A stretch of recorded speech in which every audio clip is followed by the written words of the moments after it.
कल रात राजू ने गांव के किनारे बहती नदी में जाल डाला था।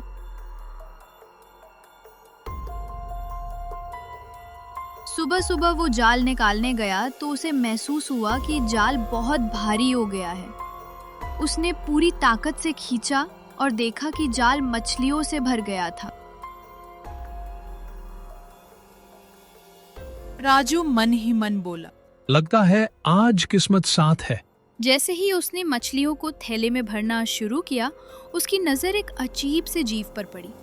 ना तो वो मछली लग रही थी, ना ही कछुआ। उसका रंग नीला था, आंखें चमक रही थीं और उसका शरीर पानी से भीगी हुई धुंध जैसा लग रहा था। वो चौंक गया, लेकिन ये सोचकर कि शायद कोई दुर्लभ जल जीव है, उसने उसे भी थैले में डाल लिया।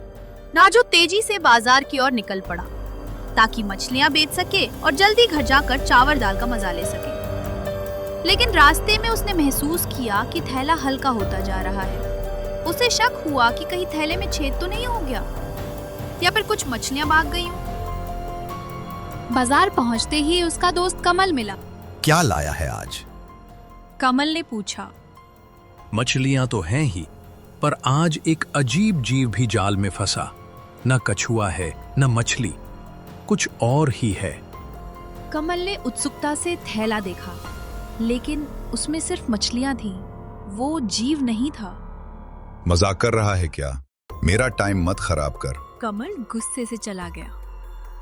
राजू परेशान हो गया और सोचा वो चीज कहाँ गई। वो घर पहुंचा और पत्नी गुड़िया से बोला, खाना बनाओ, मैं तालाब से हाथ मुंह धोकर आता हूँ। थैली यहीं रख रहा हूँ।